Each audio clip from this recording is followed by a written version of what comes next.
Hello students, welcome to my YouTube channel growing chemistry. तो हम continue करेंगे आज chapter number 4 that is carbon and its compound. आज के लेक्चर में हम बात करेंगे हाइड्रोकार्बन्स के बारे में। Hydrocarbons compounds of carbon, hydrogen, oxygens and some other elements में ऑल्सो एग्जिस्ट। हाइड्रोकार्बन्स वो होते हैं जिसमें सबसे पहले कार्बन का होना कंपलसरी है, हाइड्रोजन होता है, ऑक्सीजन होता है, उसमें कभी नाइट्रोजन भी होता है, कुछ दूसरे एलिमेंट्स भी कुछ इसमें एग्जिस्ट कर सकते हैं, बट बेसिकली जो 10th स्टैंडर्ड में है हम वो कार्बन, हाइड्रोजन और ऑक्सीजन के बारे में ही ज़्यादातर बात करते हैं। जो हाइड्रोकार्बन्स होते हैं बेसिकली वो 2 टाइप्स के होते हैं। एक आपके पास होते हैं saturated hydrocarbons and another is unsaturated carbons hydrocarbons. जो सैचुरेटेड हाइड्रोकार्बन्स होते हैं विच आर सिंगल बॉन्डेड, इसमें हमेशा ही सिंगल बॉन्ड प्रेजेंट होता है और इसका एग्जांपल हमारे पास आता है एल्केन। और अनदर टाइप जो हमारे पास है अनसैचुरेटेड हाइड्रोकार्बन्स, इसमें डबल बॉन्ड और ट्रिपल बॉन्ड प्रेजेंट होता है, such as alkene and alkyne is the type of unsaturated hydrocarbon.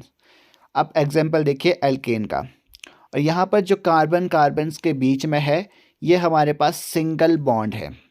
Carbon carbon के बीच में आपको एक ही बॉन्ड दिखाई दे रहा है, इसको हम कहते हैं एल्केन।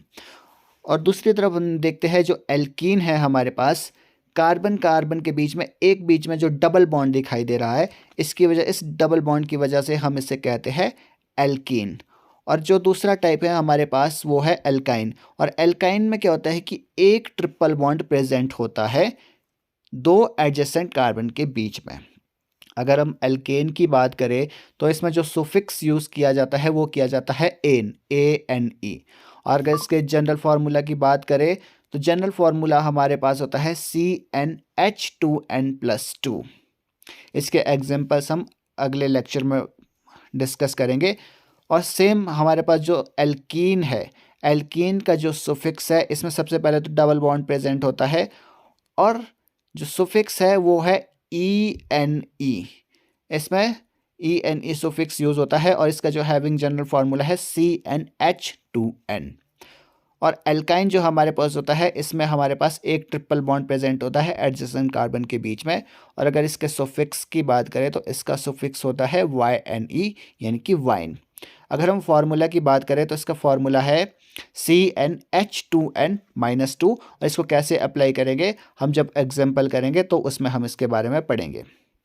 सो जो ये हमारे पास Cn है, ये जो स्मॉल n है या H2n है, तो ये that is the number of carbon atom.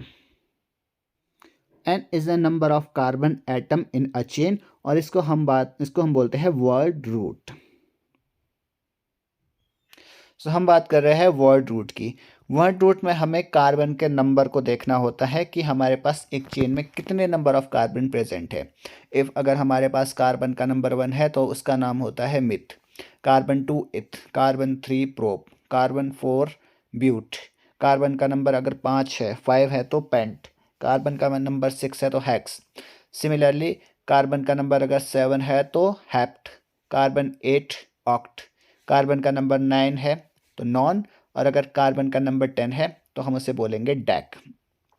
Similarly हमारे पास आता है एल्काइल ग्रुप।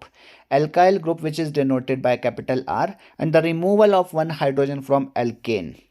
जब हम एक एल्केन में से एक हाइड्रोजन को रिमूव करते हैं तो वो हमारे पास एल्काइल ग्रुप बन जाता है। अगर हम इसके सुफिक्स की बात करें तो इसका सुफिक्स हमारे पास होता है YL। जैसे हमारे पास फॉर एग्जांपल CH4 हमारे पास है मीथेन। कार्बन के चारों तरफ जो हाइड्रोजन लगे हैं ये हमारे पास सिंगल बॉन्ड बनाता है, तो कार्बन का नंबर 1 है तो मिथ और सिंगल बॉन्ड है तो एन, तो मीथेन बनता है हमारे पास। अगर हम इसमें से एक कार्बन को लेस कर देते हैं, सॉरी एक हाइड्रोजन को हम इसमें से लेस कर दें तो हमारे पास बचता है CH3, तो ये हमारे पास एल्काइल ग्रुप बनता है which is known as methyl. अगले लेक्चर में हम कुछ नॉमेनक्लेचर के बारे में बात करेंगे। वीडियो अच्छे लगे तो वीडियो को कीजिए लाइक एंड शेयर, चैनल को कीजिए सब्सक्राइब। मिलते हैं अगले लेक्चर में।